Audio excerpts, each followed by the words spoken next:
Pessoal, vamos fazer alguns comentários à última prova da OAB, o exame de número 6. Direito penal, é claro. A questão de número 59, que inaugura as questões de direito penal, diz assim: Ana Maria, aluna de uma Universidade Federal, afirma que José, professor concursado da instituição, trai a esposa todo dia com uma gerente bancária. A respeito do fato acima, é correto afirmar que Ana Maria praticou qual crime? Pois bem, estamos no âmbito dos delitos contra a honra, basicamente 3: calúnia, difamação e injúria. Caluniar é imputar um fato, uma conduta, um verbo, seja uma ação, seja uma omissão, mas que esse verbo represente um crime, em sentido estrito. Difamar também é a imputação de uma conduta, ou seja, de um verbo, dizer que alguém faz ou deixa de fazer alguma coisa, só que esse verbo não representa um crime, ou quando muito representa apenas uma contravenção penal. Enquanto que injuriar é a imputação de uma qualidade, de um adjetivo pejorativo. Então, quando Ana Maria diz que o seu professor trai a sua esposa, ela está imputando um verbo, o verbo de trair, a ação de trair. Só que o adultério não é considerado crime. Então, se é a imputação de uma conduta não criminosa, estamos no âmbito do delito de difamação. O delito de difamação pode ou não admitir exceção da verdade. Leia-se prova de que aquilo que você falou é verdade e, em consequência dessa prova, a exclusão do crime. Não se fala mais em crime, tendo em vista que aquilo que você disse é verdade. Pois bem, a exceção da verdade, ou seja, a prova da verdade extintiva de punibilidade, só é considerada válida no delito de difamação quando as ofensas são contra funcionários públicos e estão relacionadas às atividades típicas desse funcionário público. Na questão, a vítima, o José, bem que era um funcionário público, mas as ofensas não se vinculam a essa qualidade. Por esse motivo, é que a alternativa correta a ser assinalada é a letra D de dado, tá? Vamos então à próxima questão.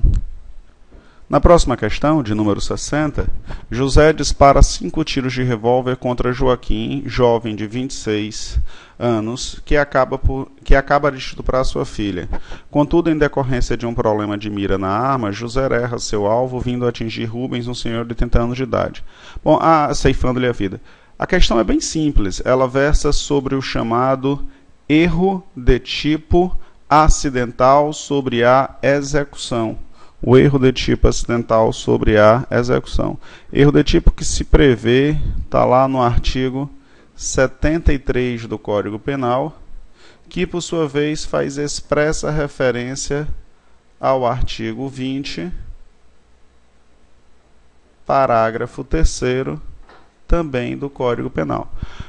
Bom, e o que o 73 e o 20 falam é que na hipótese de erro de execução, ou mesmo na hipótese de erro sobre a pessoa, não se consideram as qualidades da vítima verdadeira, e sim, então, somente as qualidades da vítima inicialmente desejada.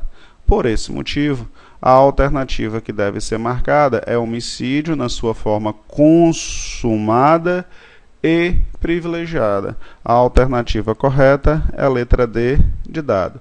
Para chegar a essa conclusão, também foi necessário recordar os ditames do artigo 121, parágrafo 1º do Código Penal, que falam sobre, são hipóteses que versam sobre homicídio privilegiado. Ok? O que me leva à próxima questão.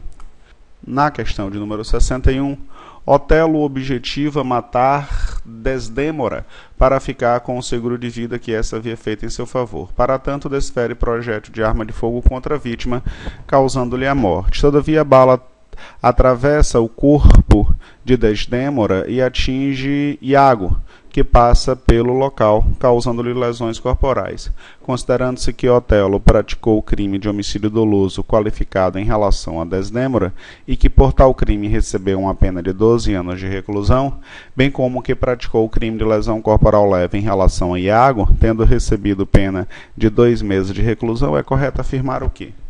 Eu não sei se os senhores observam, mas essa questão parece muito com a anterior.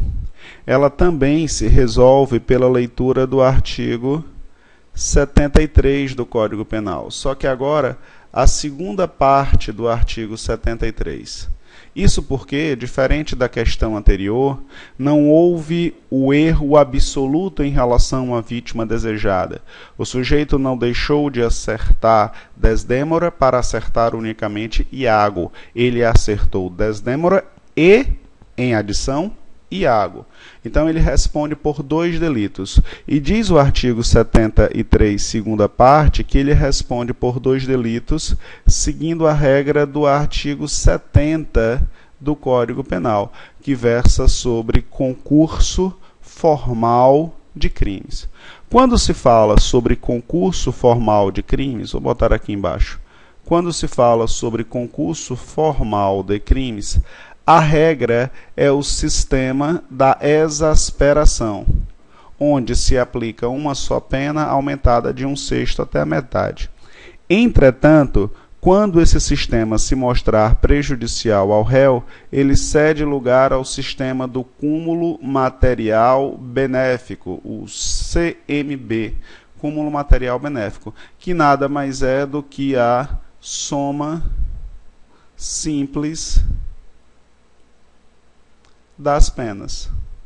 E era justamente esse conhecimento que o examinador te pediu, razão pela qual a alternativa correta é a letra B de bola.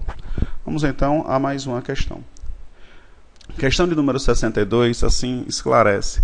Ares, objetivando passear com a bicicleta de Ártemis. E aqui eu já vou fazer uma pausa para destacar o seguinte, preste bem atenção. O mais importante nessa história é objetivando passear. Destaca isso. Ares objetivando passear com a bicicleta de Ártemis, destacando o objetivando passear, desfere contra esta um soco. Então, nitidamente houve violência. No que pese a violência não ter sido empregada com o propósito de subtrair. Ártemis cai. Ares pega a bicicleta e utiliza durante todo o resto do dia, devolvendo-a ao anoitecer. Considerando os dados acima descritos, assinale a alternativa correta. Bom, a preocupação maior é o aluno achar que isso aqui é um crime de roubo. Essa é a maior preocupação. Seria isso um crime de roubo? Não, porque o propósito do roubo é subtrair. E nitidamente não houve esse intuito de subtrair no caso.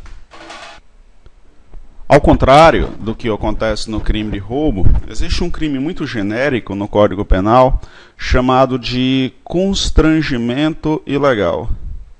Constrangimento ilegal é aquele crime que se pratica ao obrigar alguém a fazer, tolerar que se faça ou a deixar de fazer alguma coisa mediante violência ou grave ameaça. Nesse caso, o sujeito foi obrigado a deixar a sua bicicleta passear nas mãos de outra pessoa. Questão fácil, inicialmente confunde um pouco, mas a questão em si é bastante fácil. Não se aplica arrependimento posterior, em hipótese nenhuma, tendo em vista que o instituto do arrependimento posterior só pode ser aplicado nos crimes sem violência e grave ameaça. E o constrangimento legal é crime com violência ou grave ameaça. Alternativa correta, letra C, de calúnia. O que me leva à próxima questão. Questão 63.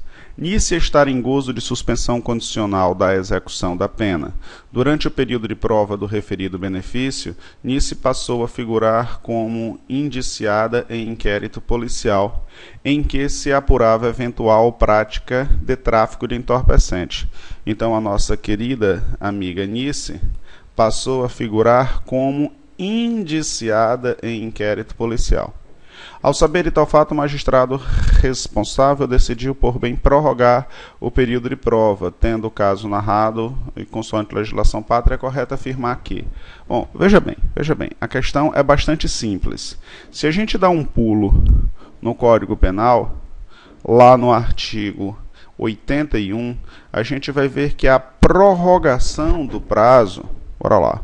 A prorrogação do período de prova, ela só é possível se o beneficiário está sendo processado por outro crime ou por outra contravenção, considerando-se prorrogado o prazo da suspensão até o julgamento definitivo deste outro processo. Não é o caso da questão. A questão ela fala especificamente que a nossa amiga Nícia estava sendo indiciada. Por esse motivo, o magistrado errou, não está correta a sua decisão de prorrogar o prazo em prejuízo da cidadã Nícia. Ok? Por sua vez, a questão 64 assim esclarece. Questão 64. No dia 18 de 10 de 2005, Aristóteles praticou um crime de corrupção ativa em transação comercial, artigo 337b do Código Penal, cuja pena é de 1 a 8 anos e multa. Devidamente investigado, Aristóteles foi denunciado em 18 de 1 de 2006. A inicial acusatória foi recebida. O processo teve regular seguimento e, ao final, o magistrado sentenciou Aristóteles, condenando-o à pena de reclusão de 1 ano e ao pagamento de 10 dias multas. A sentença foi publicada em 7 de 4 de 2007.